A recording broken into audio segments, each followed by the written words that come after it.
Imekuwa ni tajamara, imekuwa ni Saada na Sud hii leo kukutana na Mhashamu Baba Askofu Mkuu wa Africa Inland Church Tanzania kwa ajili ya kuzungumzia mambo mbalimbali ambayo yanahusu kanisa, lakini kutazama pia mwelekeo wa taifa letu la Tanzania hasa katika kipindi hiki cha uchaguzi.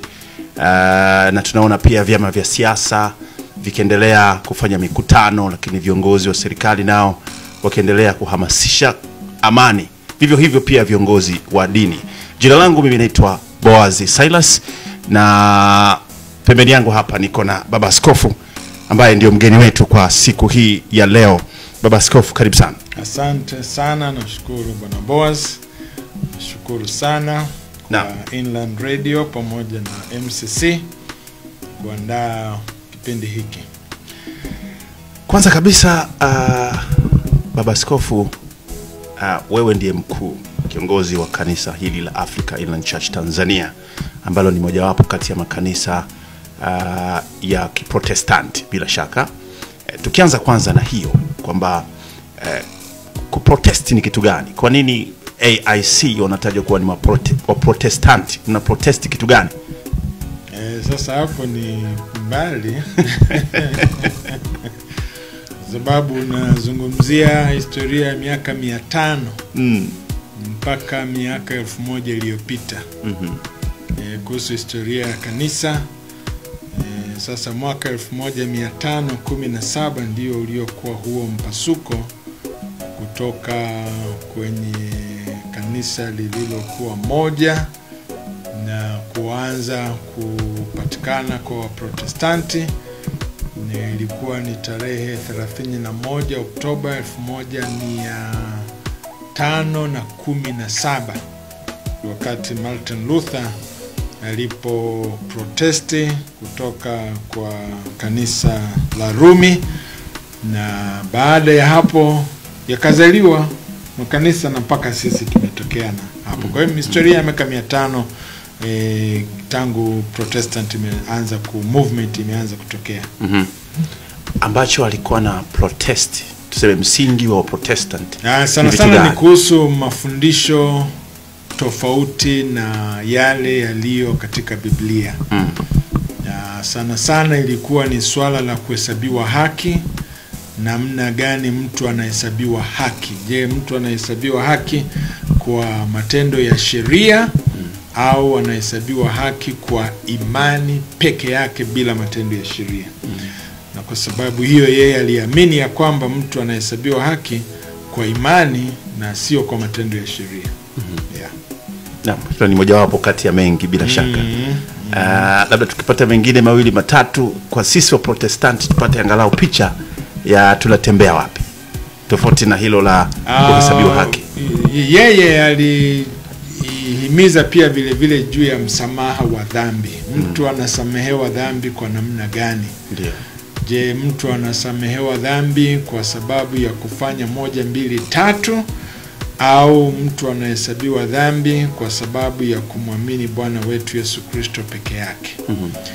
Sasa kuna mafundisho mengi mbalimbali, na mafundisho mojawapo yalikuwa ni kwamba lazima mtu alipe fedha, au lazima mtu awe na muombezi mwingine, kitu ambacho ndicho kinachorudi mpaka leo hii. Unaona mitume, manabii pamoja na makanisa mengine wanashawishi watu ya kwamba wao ndio walio na uwezo wa kufanya 1, 2, 3 na kumuondolea Mkristo ule uwezo ambao Mungu anampatia Mkristo moja kwa moja baada ya kuwa ameweka imani yake kwa Bwana wetu Yesu Kristo. Asante sana kwa elimu hiyo fupi. Sasa kwa wewe ambaye ni AIC, tuseme hivyo, Africa Inland Church Tanzania, ambalo ni dhehebu mojawapo katika wa Protestant, bila shaka wamefahamu kwa ufupi yale machache ambayo kama Protestant ni kipi ambacho unapaswa kuprotesti na kilichokuwa wana protesti hata hapo awali.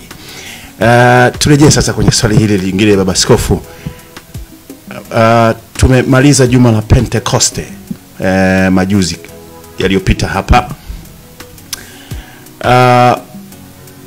Kuna baadhi ya makanisa yanajiita kwamba ama madhehebu yanajiita ni madhehebu ya kiroho.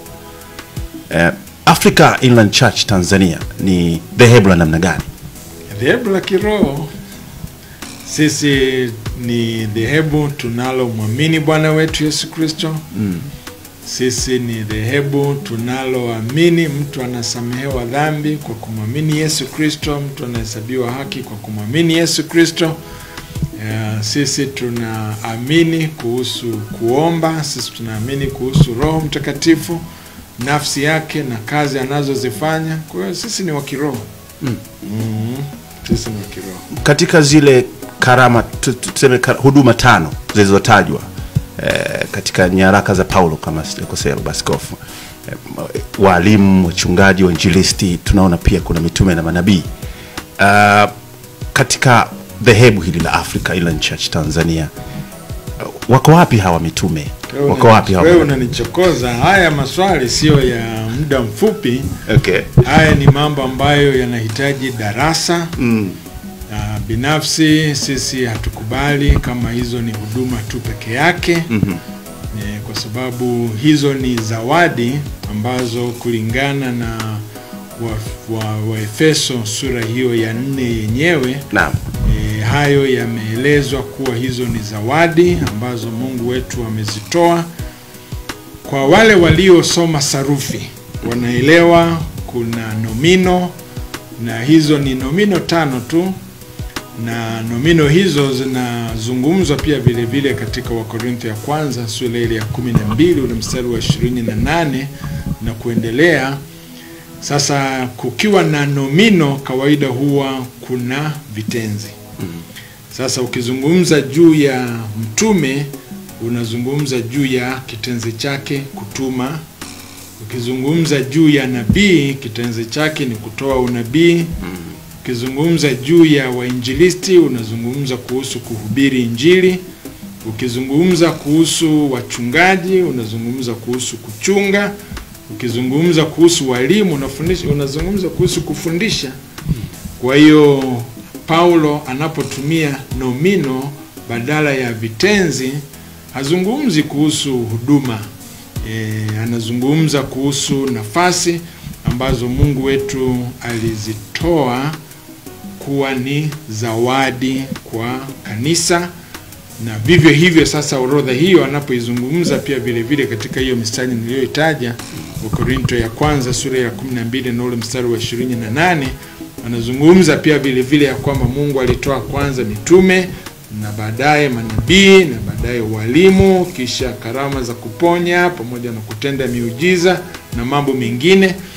Na anauliza maswali katika ule mstari wa 29-30 ya kwamba je, wote hawa ni mitume? Wote hawa ni manabii? Wote hawa wana nini? Kwa hiyo anazungumzia juu ya mambo mengi sana ambayo ukija darasani nitakufundisha jinsi ambavyo maandiko matakatifu yanavyofundisha na lugha ya asili vile ambavyo inafundisha kuhusu mistari hiyo ya maandiko matakatifu. Sasa sisi Africa Inland Church Tanzania tunajua ya kwamba tuna walimu, tunajua tuna wainjilisti, tunajua tuna wachungaji, tunajua tuna mitume, tunajua tuna manabii kwa maana sahihi ya maandiko matakatifu ya kwamba mtume kulingana na Marko sura ile ya 3 na ule mstari wa 13 na kuendelea, kulingana na Luka sura ile ya 6 mstari wa 12 na kuendelea,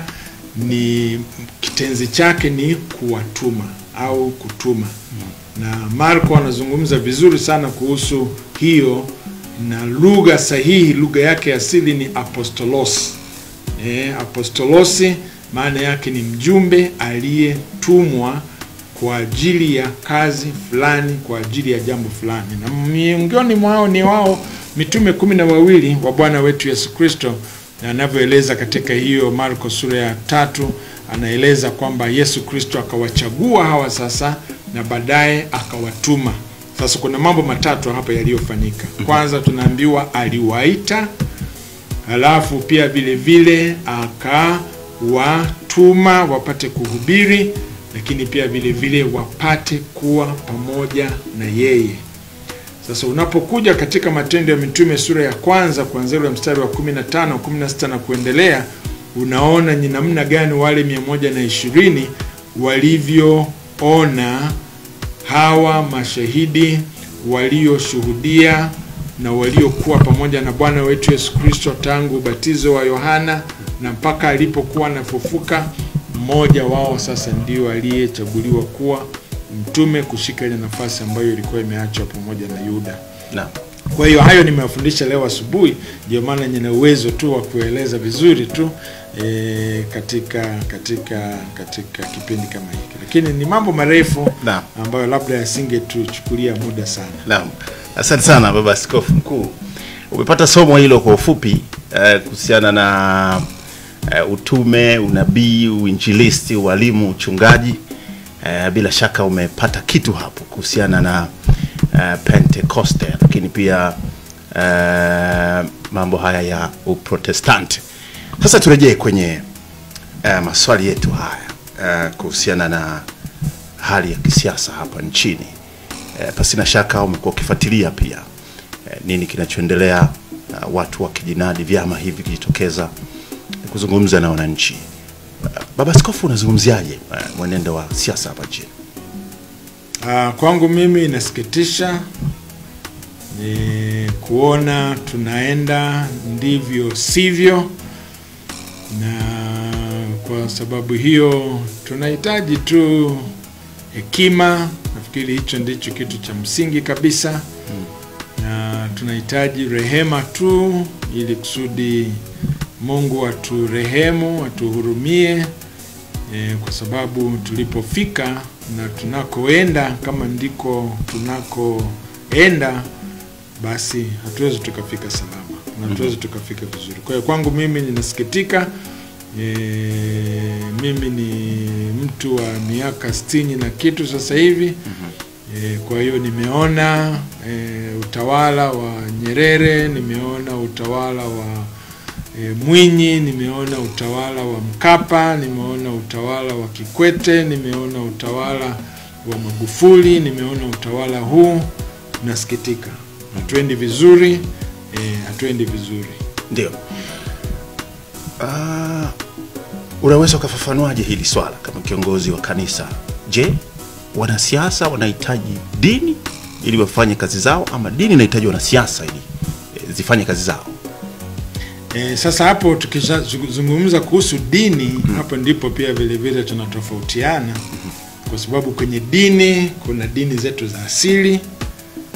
Kwenye dini kuna Ukristo, kwenye dini kuna Uislamu, kwenye dini kuna Hindu, kuna Buddha, kwenye dini kuna mambo mengi sana. Sasa inategemea ukizungumza kwa mlengo gani. Ukizungumza dini pia vile vile unazungumza hata kwa Waebrania, kwa sababu na wao walikuwa wana dini ya kwao. Na Waebrania kwa dini ya kwao ilikuwa inaenda pamoja na siasa. Kwa sababu taifa la Israeli, muundo wake jinsi ulivyo, lilikuwa lina mfalme ambaye ndiye aliyekuwa anashikilia mambo ya siasa, lakini alikuwa lazima shikamane pia vile vile na mambo ya dini ya Kiyahudi. Kwa hiyo ilikuwa ni kitu kimoja ambacho huwezi ukakitenganisha, na kwa sababu hiyo ilikuwa ni lazima. Na miongozo ambayo pia vile vile Musa aliitoa katika Kumbukumbu la Torati ile sura ya 17 ni namna gani wanaweza wakamchagua mfalme miongoni mwao. Unaona waziwazi anaeleza tabia pamoja na sifa za yule kiongozi ambaye anaweza kachaguliwa. Sasa ukiangalia tangu wameanza mfalme wao wa kwanza Sauli, alafu wamekuja Daudi, alafu wamekuja Sulemani, na baadaye walipogawanyika, unaona vile ambavyo dini yao ya Kiyahudi ilivyokuwa inaenda sawa sawa na maandiko yao ya Agano la Kale, jinsi ambavyo ilivyokuwa inaeleza. Kwa hiyo kwa upande wangu kujumlisha dini ni hatari. Sasa sijui ningejikita tu kwenye kanisa, na mimi ningejikita tu kwenye kanisa la AIC peke yake. Ndio. Ili kusudi niache hizo dini pamoja na mambo mengine, nisije nikaingilia mambo ya wengine ambayo wanajua msimamo wao na mimi ninajua msimamo wangu. Na mimi ninasemea msimamo wa Africa Inland Church Tanzania. Naam. Turudi kwenye Africa Inland Church Tanzania kama dhehebu. Kanisa lina nafasi ipi katika siasa? Ya sasa, kabla sijajibu kwa hilo, ulikuwa umeuliza juu ya je, dini inahitaji siasa au namna gani? Sasa mimi niulize hivi, ya kwamba je, tukizungumza namna hiyo tunazungumza kuhusu je, kanisa linawahitaji wanasiasa au wanasiasa wanahitaji kanisa? Sasa tukiweka namna hiyo ndio tutakuwa tumeweka vizuri. Naam. Kanisa, sisi tunaweza tukafanya mambo yetu bila wanasiasa. Sisi tunaweza tukafanya mambo yetu bila wanasiasa na tukaendelea vizuri tu kabisa, lakini wanasiasa wanatuhitaji sisi. Wanasiasa wanahitaji kanisa kwa sababu hawawezi wakafanya mambo yao bila sisi kanisa kuwepo. Na kwa sababu hiyo tungeweza kusema ya kwamba ni kweli tunahitajiana, lakini sisi kanisa tunaweza tukafanya mambo yetu bila wanasiasa. Na wanasiasa wanatuhitaji sisi ili kusudi waweze kuendelea kufanya mambo yao walionayo. Mara kadhaa tumekuwa tukiona harambee zikiandaliwa katika makanisa na wakiwatarajia viongozi wa serikali ama wanasiasa kuja kukamilisha mipango yao ama maendeleo yao. Hapa unaweza ukazungumzia vipi Baba Askofu kwamba wanasiasa wanahitaji kanisa? Na unaweza ukashuhudia ya kwamba sio mara nyingi wamekuja. Sio mara nyingi wamekuja au wameshiriki. Unaweza ukaona vile ambavyo mara nyingi huwa wanakwepa. Labda paka kuwe na sababu maalumu ndipo unapoweza kuwaona wanakuja. Kwa hiyo watakuja kama kutakuwa kuna jambo fulani ambalo litakuwa ni kwa maslahi yao, basi hapo ndipo unapoweza ukawaona wanaweza kuja. Sasa sisi tunapowahitaji, tunahitaji kwa sababu sisi kanisa tunaamini juu ya, tunaita kwa Kiingereza, sijapata kwa Kiswahili, lakini tunaamini juu ya holistic. Ya kwamba sisi tunaamini mwanadamu ameumbwa na Mungu katika maeneo mbalimbali. Mungu amempa mwanadamu mwili, ndio maana anahitaji hospitali. Mungu amemuumba mwanadamu akampa akili, ndio maana anahitaji shule. Mungu amempa mwanadamu uhusiano wa jamii, na hapa ndipo sasa anahitaji jamii, anahitaji siasa, kwa sababu ana mahusiano pamoja na jamii. Mungu amempa mwanadamu hisia, ndio maana anahitaji sherehe, anahitaji tafrija, ndio maana anahitaji faraja, kwa sababu kuna hisia kama hizo, anafurahi, anahuzunika, na kwa sababu hiyo anahitaji kufarijiwa katika maeneo mbalimbali. Mungu amemuumba mwanadamu akampa maeneo yanayohitaji uchumi. Ndio maana tunahitaji uchumi na kumtia moyo mwanadamu afanye kazi, azungumze, atafute riziki yake ya kila siku, alime, afanye shughuli zote ambazo anatakiwa kuzifanya. Ni kwa sababu huyo ni mwanadamu. Sasa huyu mwanadamu ambaye tunamzungumzia mambo haya yote amepewa roho pia vile vile. Na kwa sababu hiyo roho ndiyo tunayoihudumia ili kusudi iweze kumsaidia amjue Mungu, ajue mazingira yake alionayo na namna gani katika hayo mazingira anaweza kumhusisha Mungu ili kusudi aweze kumsaidia katika 1, 2, 3 za maisha yake ya kila siku. Naam. Tunapokuwa fuatilia historia ya kanisa Baba Askofu, tunawaona baadhi ya Wakristo waliopata kwako ambao waliapa kuilinda Biblia, kama ambavyo tunaona viongozi pia wa dini ama viongozi wa serikali wakiapa kulinda Jamhuri ya Muungano wa Tanzania. Biblia kama neno la Mungu ambalo ndio mwongozo wa kanisa. linaandaa watu kupitia mioyo, lakini ndio hao wanasiasa wanaokwenda kutumika katika serikali na vitengo mbalimbali. Hivi majuzi ripoti ya CAG ikitolewa, madudu mengi yaliandikwa na bado mafisadi wakitajwa, lakini ukifuatilia baadhi ya wasimamizi wa vitengo vilivyopata hasara pengine na ufisadi, utaona una majina ya Kikristo. Kama kiongozi unazungumziaje hili? Ni kanisa limeshindwa kumlea huyu Mkristo kwenda kuwakilisha vyema katika serikali ama ikoje? Asante. Sasa hapo unajua, ukizungumza juu mambo kama hayo, naamini unazungumza kuhusu imani na matendo.